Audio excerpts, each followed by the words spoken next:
E aí galera do Me Salva, nessa aula a gente vai começar um novo curso no qual a gente vai estar falando sobre os amplificadores operacionais ou AMP-OP. Vamos começar então entendendo o que é o AMP-OP e como é que a gente vai estudar ele. Então olha só, o que é o AMP-OP? Primeira coisa que a gente tem que saber aqui é que na verdade o AMP-OP ele é um bloco funcional. Como assim? Antes, quando a gente falou de resistores e de capacitores, a gente chegava a níveis microscópicos. Por exemplo, quando a gente tinha um resistor, a gente fez aquele desenho lá, no qual a gente viu os elétrons que se moviam dentro do resistor, sofriam interações com as outras partículas e por isso que a corrente diminuía. Num capacitor, por exemplo, a gente viu que ele eram duas placas paralelas e que as cargas chegavam, se depositavam em uma placa, formando um campo elétrico, uma diferença de potencial e assim por diante. O que acontece com o nosso amplificador operacional? Esse aqui, então, é o amplificador operacional que a gente vai estar tratando. Esse aqui é o nosso desenho para ele. Por que a gente diz que ele é um bloco, então? Porque se tu pegar aqui, e se tu conseguisse dar um zoom aqui no meio desse amplificador, tu ia ver um circuito muito complexo. Um circuito composto por muitos transistores, por vários elementos que a gente ainda não viu, diodos, além de, claro, resistores, capacitores e etc. Mas então, a gente tem que olhar esse AMP-OP aqui como se fosse um bloco, uma coisa que está aí e que a gente não sabe exatamente como ele funciona por dentro, mas a gente entende que ele funciona e a gente modela ele matematicamente. Vamos ver então quais são os elementos presentes nesse AMP-OP aí. Então, o que é cada um desses riscos aqui? Esses aqui vão ser os terminais do nosso amplificador. Esse aqui a gente chama de terminal não inversor ou positivo, e ele sempre leva um mais perto dele. Normalmente ele é o que vai estar na parte de baixo aí nos nossos desenhos. Esse aqui vai ser o terminal inversor ou negativo. Esse aqui é o nosso terminal de saída. E esses dois aqui, eles vão ser a alimentação do nosso AMP-OP. Então, a gente tem, na maioria das vezes, uma alimentação simétrica quando a gente está usando esses amplificadores operacionais. Então, aqui embaixo a gente vai ter mais VCC e aqui em cima a gente vai ter menos VCC. Normalmente, esses valores de mais ou menos VCC, eles vão variar entre 5 e 15 volts, mais ou menos. Aqui negativo e aqui positivo. Então, esse aqui é o esquema do nosso amplificador operacional. Agora tem uma pergunta que surge que muita gente não sabe a resposta, que é a seguinte, olha só, por que o nome é amplificador operacional? Por que essa palavra operacional? Olha só, nos circuitos que a gente viu antes, a gente estava trabalhando com tensões, com correntes, mas o que acontecia? Imagina quando os engenheiros chegaram com um problema que era o seguinte: como é que eu vou fazer para, por exemplo, somar dois sinais? Eu tenho um sinal lá VA que varia no tempo, eu tenho um outro sinal lá VB que varia no tempo. E o que eu quero fazer? Eu quero fazer um outro sinal VC que seja igual a VA mais VB.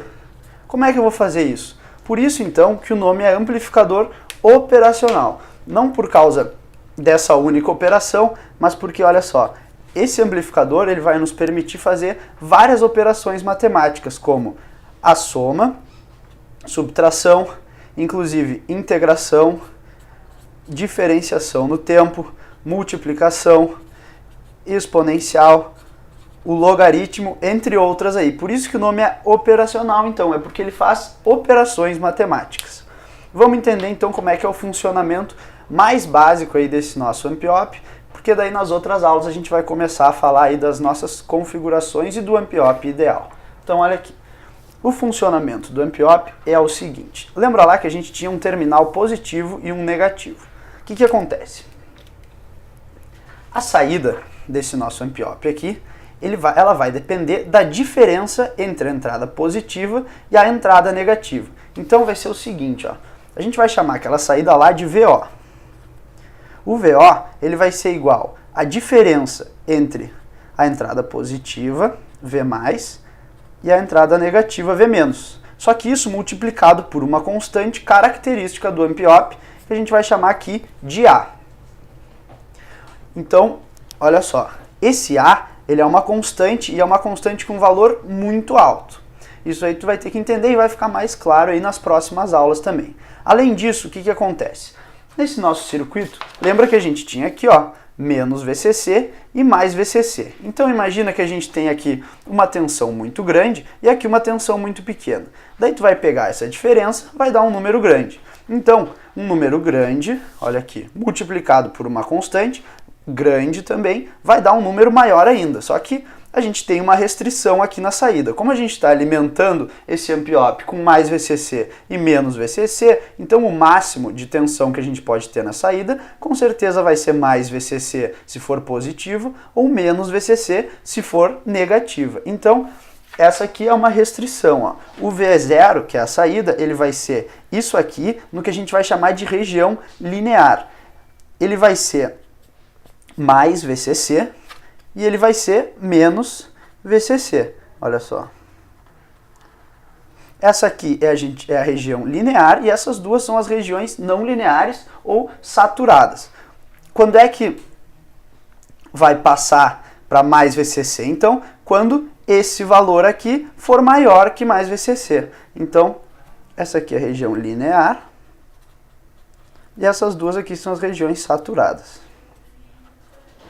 Se a gente for representar isso graficamente, tu já vai entender por que o nome é linear e saturado. Olha só, quando a gente tem tensões médias aqui, tensões pequenas, o que acontece? Ó, se tu for representar isso graficamente, a gente vai botar aqui no eixo x a diferença. V mais menos V menos. E aqui a gente vai colocar a saída V0. O que acontece? Para tensões pequenas a médias, isso aqui está na região linear, então ele vai se comportar da seguinte maneira, olha só. Assim, ó. Ele vai ser uma reta, com inclinação dependendo do valor de A ali. Só que vai chegar um ponto que esse V0 atinge um valor que é igual a VCC. A partir desse momento, a gente vai entrar na região saturada de operação do amplificador. Então, não importa se tu aumenta essa diferença, a tensão continua sendo mais VCC. E o mesmo acontece aqui na região negativa. A gente vai ter aqui menos VCC e a gente vai saturar o nosso amplificador operacional. E ele vai trabalhar aqui nessa faixa, então. O que acontece? Como tu já pode imaginar, na maioria dos casos, a gente vai estar trabalhando com amplificadores atuando aqui na região linear, mas é claro que vão ter casos nos quais o amplificador vai estar também saturado e a gente vai ter que saber lidar com esses casos aí. Então, nessa aula, a gente viu o que é um amplificador e como é que ele funciona basicamente.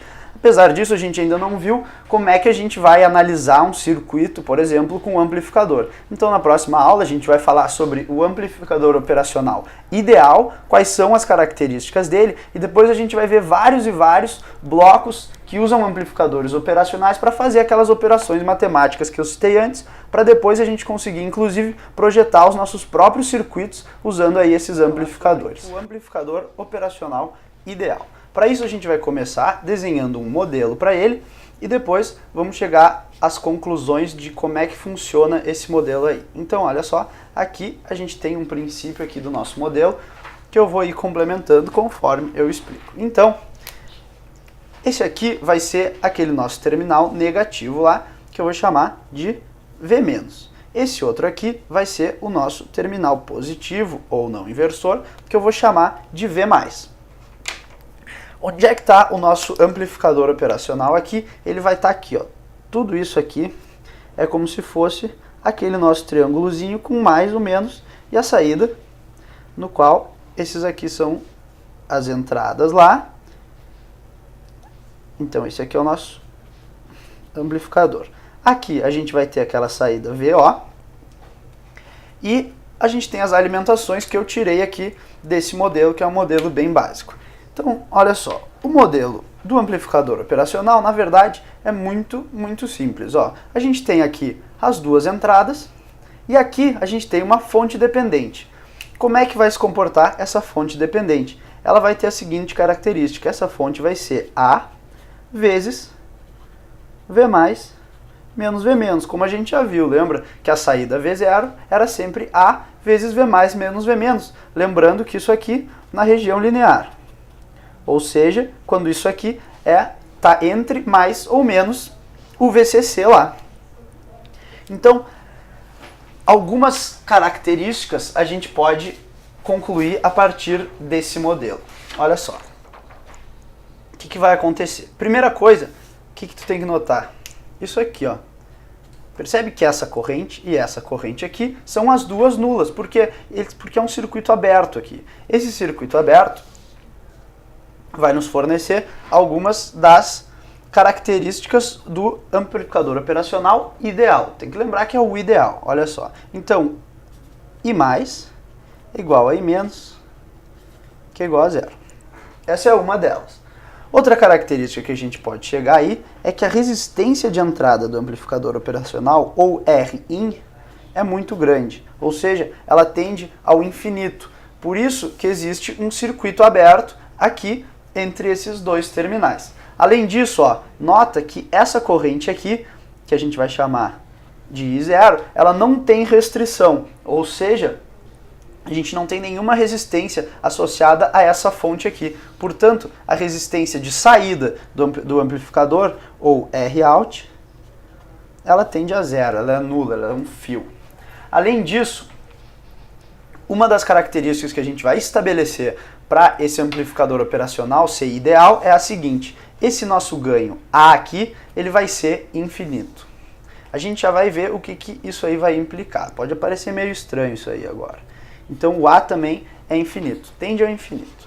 Além disso, algumas outras características que não dá para tu perceber aqui no desenho são, por exemplo, que o amplificador não vai alterar o seu estado por causa da temperatura, ele não sofre interferência térmica, ele não tem ruído, então, ou seja, a saída aqui só depende diretamente do que tiver aqui nessas duas entradas. E o offset dele, quando essas duas entradas são nulas, é zero. Ou seja, se tu ligar essas duas entradas aqui no terra, a saída V0 é zero, ela não tem nenhum valor DC aí. Então esse é o modelo do nosso amplificador operacional ideal. E daí vem uma pergunta: e agora? Como é que a gente vai fazer para analisar circuitos aí? O mais estranho que a gente pode achar, depois de ter olhado esse modelo, é a característica do A. Por quê? Porque se o A é infinito, então se V mais for diferente de V menos, isso aqui é diferente de zero, portanto, esse valor aqui fica muito grande ou muito pequeno, dependendo se essa diferença for positiva ou negativa. Isso pode parecer estranho, tu pode pensar que o amplificador nunca vai estar atuando na zona linear, por exemplo. Mas, na verdade, vai ser esse princípio que a gente vai usar para chegar em duas equações bastante importantes aí dos nossos amplificadores. Então, respondendo essa pergunta, olha só o que a gente vai fazer. Lembra que a saída VO, ela era igual a A, que multiplica V mais, menos V menos. Ok, mas agora a gente vai escrever isso aí de outro jeito. Se tu escrever isso aqui assim, ó, V mais menos V menos igual a VO sobre A, o que acontece agora? Se a gente tender esse A ao infinito, quanto maior A, menor é essa parcela aqui. E o que acontece? No limite A infinito, isso aqui vai para zero. E a gente chega na principal conclusão aí que a gente vai ter e que vai ser a nossa equação base para analisar circuitos com amplificadores operacionais, que é a seguinte, ó.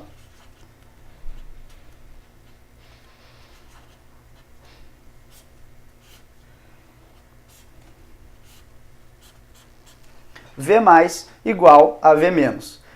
Como é que tu pode interpretar isso aí? Tu pode interpretar que existe um curto-circuito virtual. Como assim? Existe uma massa virtual.